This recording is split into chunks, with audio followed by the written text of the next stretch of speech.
Crime સેલની મોટી કાર્યવાહી. એટીએમ ક્લોનિંગ અને બોગસ પીઓએસ મશીનથી છેતરપિંડી કરતી ગેંગના 3 સાગરીતો ઝડપાયા. સુરત શહેર પોલીસના સાયબર ક્રાઇમ સેલને ટેકનોલોજીના માધ્યમથી થતા આર્થિક ગુનાઓમાં ડામવામાં મોટી સફળતા મળી છે. પોલીસે એટીએમ ક્લોનિંગ અને બોગસ પીઓએસ મશીનનો ઉપયોગ કરીને નિર્દોષ નાગરિકોના બેંક ખાતામાંથી લાખો રૂપિયાની છેતરપિંડી આચરતી એક સંગઠિત ગેંગનો પર્દાફાશ કર્યો છે.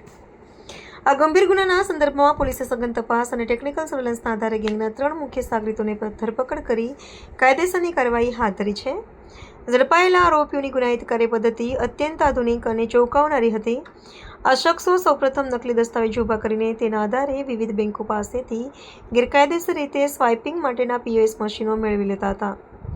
ત્યારબાદ તેઓ સ્કીમિંગ ડિવાઇસની મદદથી લોકોના ડેબિટ કે ક્રેડિટ કાર્ડનો ડેટા ચોરીને હુબહુ ડુપ્લિકેટ કાર્ડ બનાવતા હતા. આ ક્લોન કરેલા કાર્ડ્સને પોતાના બોગસ પીઓએસ મશીનમાં સ્વાઇપ કરીને તેઓએ અત્યાર સુધીમાં લાખો રૂપિયાની આર્થિક હેરાફેરી કરી હોવાનું પોલીસની પ્રાથમિક તપાસમાં ખુલ્યું છે.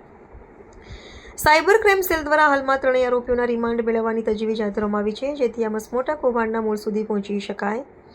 પોલીસ દ્વારા બેંકોના કોઈ આંતરિક કર્મચારીની આમાં સંડોવણી છે કે કેમ અને આરોપીઓએ અન્ય કેટલા નાગરિકોનો ડેટા ચોર્યો છે તે દિશામાં ઝીણવટભરી તપાસ ચાલી રહી છે. આ ઘટનાને પગલે પોલીસ તંત્રે નાગરિકોને અપીલ કરી છે કે તેઓ કોઈપણ વ્યવસાયિક સ્થળે કે એટીએમ સેન્ટરમાં પોતાનું કાર્ડ સ્વાઇપ કરતી વખતે પિનકોડ છુપાવવા સહિતની સાવધાની રાખે અને શંકાસ્પદ ગતિવિધિ જણાય તો તુરંત પોલીસનો સંપર્ક કરે. ખોટી ઉદ્યમ સર્ટિફિકેટથી પીઓએસ મશીન મેળવી અને એ મશીન હરિયાણા ખાતે મોકલી અને ત્યાંથી એટીએમ કાર્ડ ક્લોન કરનાર જે ગેંગ છે એમની સાથે મળીને જે સાયબર ફ્રોડના પૈસા છે એમને હેરાફેરી કરનાર ગેંગને સુરત શહેર સાયબર સેલ દ્વારા ઝડપી પાડવામાં આવ્યું છે, જેમાં 3 આરોપીઓને આપણે અટક કરી છે.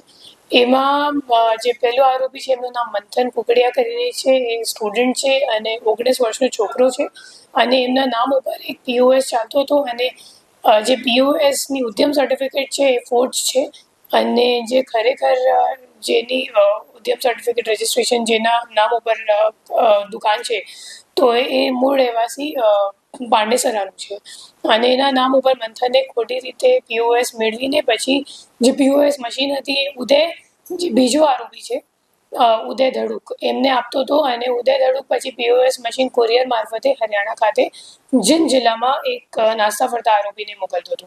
પછી એક ત્રીજો આરોપી છે એમનું નામ પ્રિયાંશુ છે અને હરિયાણાથી એ લોકો જે ક્લોન કરેલું એટીએમ કાર્ડ હોય તો એ સ્વાઇપ કરતા હતા અને સ્વાઇપ કરીને પૈસો પીઓએસ મશીનથી જે લિંક્ડ બેંક એકાઉન્ટ છે એમાં જતો હતો અને એમાંથી પછી પ્રિયાંશુ વિથડ્રો કરીને એ લોકોને પોતાનું કમિશન આપીને પછી બાકીના પૈસા રોકડ રૂપિયા એ લોકો કેશ ડિપોઝિટ મશીન મારફતે જે હરિયાણાવાળા આરોપી છે એમને મોકલતું હતું. તો એવી રીતની આખી એ લોકોની એમો હતી. કહેવા અનુસાર તો એ લોકો છેલ્લા દોઢ મહિનાથી આ કામ કરે છે, પણ હવે તપાસમાં ખબર પડશે કે કેટલા દિવસથી એ લોકો કરે છે ખરેખર. આમાં મુખ્ય આરોપી કોણ છે? આમાં મુખ્ય આરોપી ઉદય ધડુક અને બીજો પ્રિયાંશુ અને ત્રીજો નાસ્તો ફરતો આરોપી છે હરિયાણામાં છે, જીંદમાં.